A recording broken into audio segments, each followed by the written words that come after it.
लपंडाव मालिकेचा आजचा 27 सप्टेंबरचा भाग बघूयात. सखीच्या साखरपुड्याचा सरकाराने खाट घातलेला असतो आणि त्याच वेळेस गौतम मुद्दाम सरकारांचा पान उतारा करतो.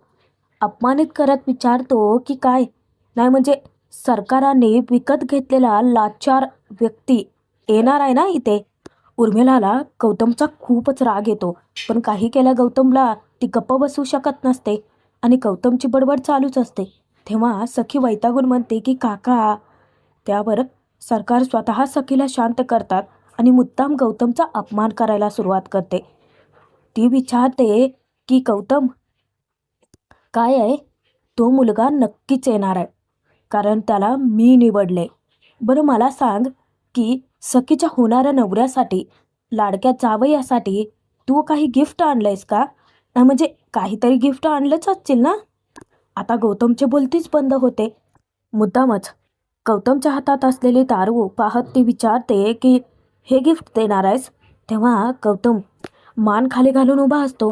इतक्यातच डोअरबेल वाजते आणि सरकार आता समोर न पाहता अचानकच सर्वांसमोर अनाऊन्समेंट करते की अरे बघा तिकडे, सखीचा होणारा नवरा आलाय. आता जेव्हा वेटर घराचा दरवाजा उघडतात त्या क्षणी ड्रायव्हरच्या वेशात समोर उभा असतो तो कान्हा.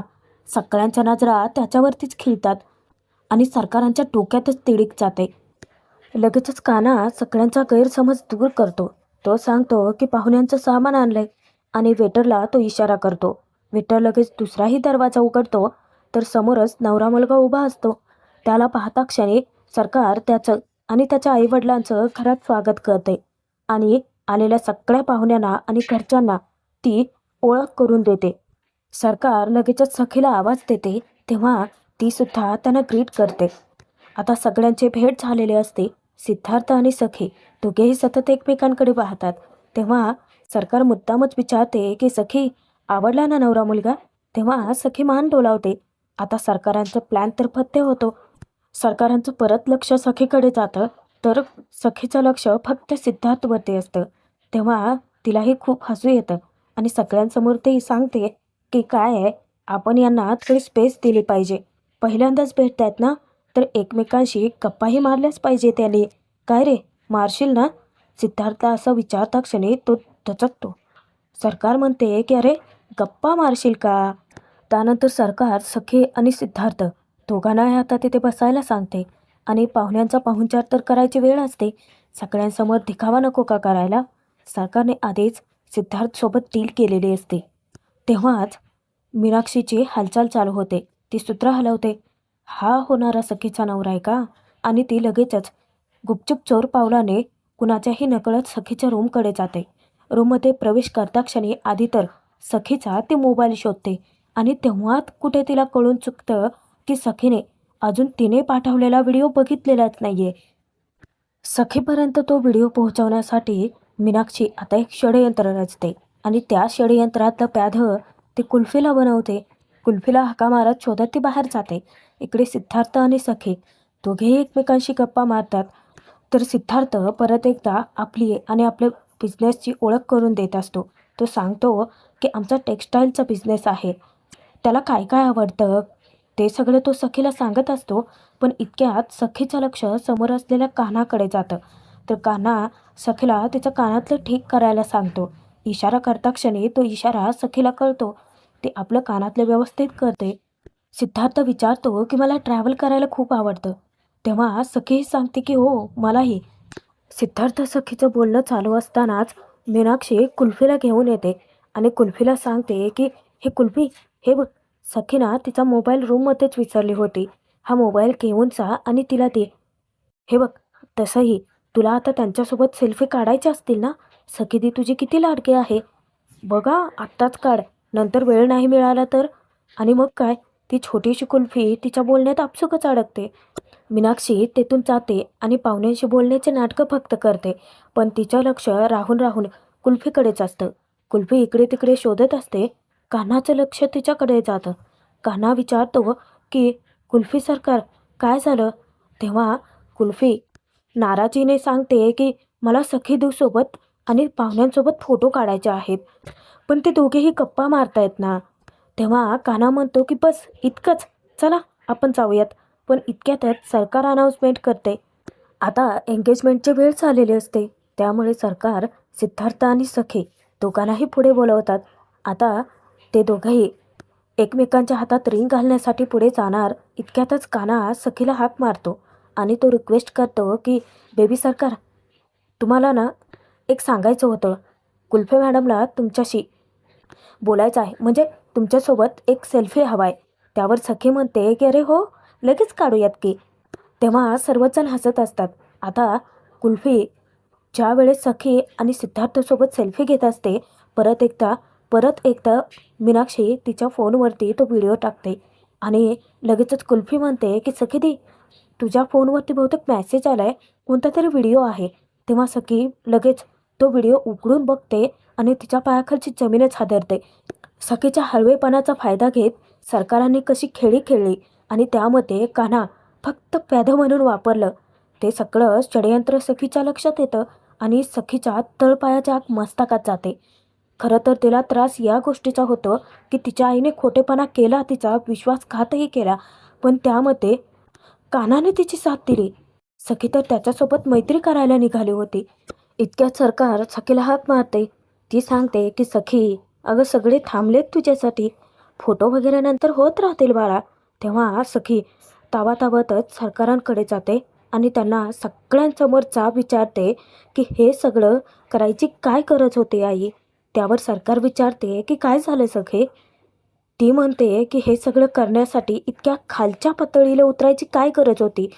आता सखीचा बोलण्याचा टोन बदललाय हे पाहूनच सर्वांना धक्का बसतो आणि मीनाक्षी, कारस्थानाची खरी सूत्रधार, ती मात्र नामानिराळे राहते आणि मनातल्या मनात आनंद साजरा करते की चला सुरुंग लागला, आता भांडण बघायला मजा येणार.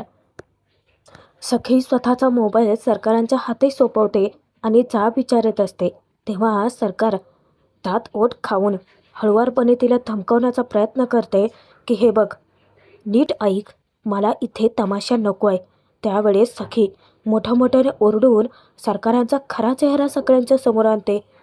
तू माझ्याशी प्रेमाचं नाटक केलंस. अगं तमाशा तर तू केलास माझ्या आयुष्याचा. खोटं बोलून मला इमोशनल ब्लॅकमेल करून परत इथे बोलवलं आणि लग्नासाठी हे हे असं तयार केलंस.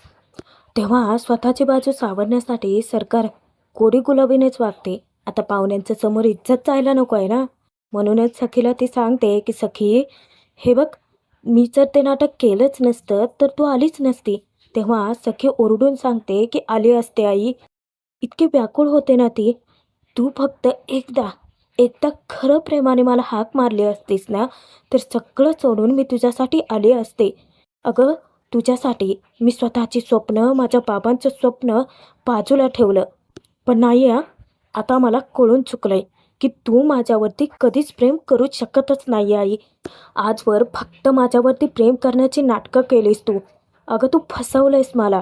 आता सगळ्यांच्या समोर सरकारवरती सखीने गंभीर आरोप केलेले असतात. सखी जेव्हा कान्हाकडे पाहते तेव्हा सखीच्या डोळे आग ओकत असतात. तावा चावून सगळ्यांच्या समोर सखी कानाच्या थोबाडीत मारते. तेव्हा सर्वजण पुन्हा हादरून जातात. आता रागातच सरकार त्याच्याजवळ येत विचारते की सखी, काय करतेस हे. तेव्हा सखी कानाला सुद्धा जाब विचारते की तू सुद्धा खोटारडा निघालास. अरे मित्र म्हणून विश्वास टाकला होता ना मी तुझ्यावरती, आणि तू काय केलंस, तूही मला फसवलंस. मित्र म्हणण्याच्या लायकीचाच नाही आहेस तू. आणि सगळ्यांसमोर सखी आलेल्या त्या पाहुण्यांना सुद्धा जाब विचारते की सॉरी, पण आता तुम्ही मला सांगा की तुम्ही लोकही खरे आहात का, की यांच्या खेळातले प्यादेच आहात. गौतमने आधीसुद्धा सखीचे डोळे उघडवण्याचा प्रयत्न केला होता, पण तेव्हा सरकारांच्या खोट्या प्रेमाची आंधळी पट्टी बांधली होती सखीने. पण आता तीच पट्टी मीनाक्षीने काढलेली असते आणि सखीला सगळं लख दिसत असतं की कोण तिला फसवतोय, कोण तिच्या विरोधात आहे आणि कोण तिच्यावर खरं प्रेम करतं. सखी सगळ्यांसमोर ओरडून अनाऊन्स करते की हे लग्न मोडलं. आता तिने असं जाहीर करता क्षणी मीनाक्षीच्या मनात आनंद लहरी उफाळून येतात आणि मनातल्या मनात ती आनंद साजरा करते की चला, मोडला एकदाचा साखरपुडा. तेजस्विनी कामत केली की नाही तुझ्यावरती मात. चांगला मिठाचा खडा टाकला आणि पुढे येऊन सिंपत्ती दाखवण्याचे नाटक करत विचारते की सखी, अगं काय झालं? त्यावर सरकार तिच्याकडे रागातच बघते. तेव्हा मीनाक्षी फक्त वरवरच्या समजवण्याचे नाटकं करते की सखी, हे बघ, तुला जर आत्ता लग्न करायचं नसेल, साखरपुडाही करायचा नसेल, ठीक आहे, आपण नंतर पुढे. तेव्हा सखी जाहीर करते की नाही, माझं लग्न कधीच होणार नाही, कारण मी लग्न करणारच नाहीये. सखीने निर्णय जाहीर केला आणि तिकडे सरकारच्या आता कोमात जाण्याचीच वेळ होते. आता इतक्यातच सिद्धार्थ अचानकच मध्ये पचकतो. तो लगेचच विचारतो की ओ मॅडम, आमच्या पैशांचं काय? तेव्हा सर्वांनाच धक्का बसतो. तो तिथेच गौतम मोठ्या मोठ्याने हसायलाच लागतो, कारण त्याने सखीला आधीही सांगितलं होतं. आता कुठे सखीचा त्याच्या बोलण्यावर विश्वास बसतो. सखी विचारते की म्हणजे आई, मगाशी गौतम काका जो बरोबर बोलला होता ते अगदी बरोबरच होतं. तू माझ्यासाठी नवरासुद्धा विकतचा आणलास. हे सगळं प्रकरण सखीच्या इतकं जिव्हारी लागलेलं असतं की मोठ्या मोठ्याने टाळ्या वाजवत ती म्हणते की वा वा सरकार वा. वस्तू विकत घेता घेता तुम्ही तर माणसंही विकत घ्यायला लागलात की सरकार. असं सखीने म्हणता क्षणी गौतम लगेच बोलतो की म्हटलं होतं ना की लाचार बनू नका, हिची लाचारी करू नका. आणि तो सिद्धार्थ म्हणतो की लाचार आऊट.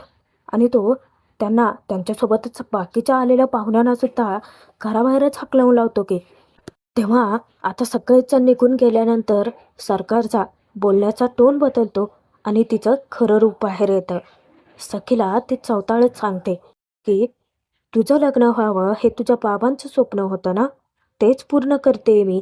आणि थोडं सखीजवळ येत ती सांगते, लग्न तर तुलाच करावं लागेल. तुला तुझ्या बाबांचं स्वप्न पूर्ण करायचं आहे की नाही? हा मुलगा नाही तर दुसरा कोणीतरी. आता सरकार तिच्यावरती दबाव टाकण्याचा प्रयत्न करते. सरकार लगेचच परशुरामला ओरडते मोठ्याने आणि परशुराम आपल्या खिशात असलेले इतर मुलांचे सगळे फोटोज काढतो आणि सरकारांच्या हाती टेकतो.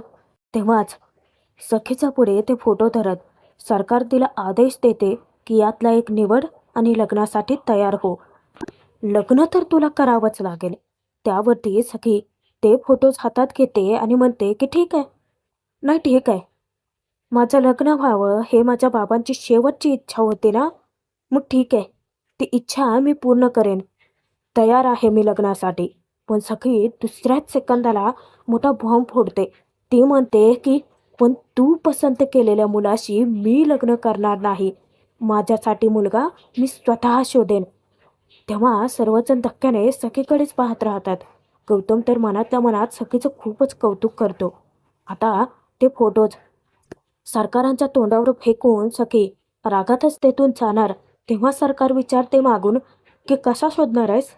बोल ना, कसा शोधणार आहेस मुलगा की तुझ्यासाठी स्वयंवर ठेवायचं? आता स्वतःहूनच सरकारांनी सखीला हिंट दिलेली असते.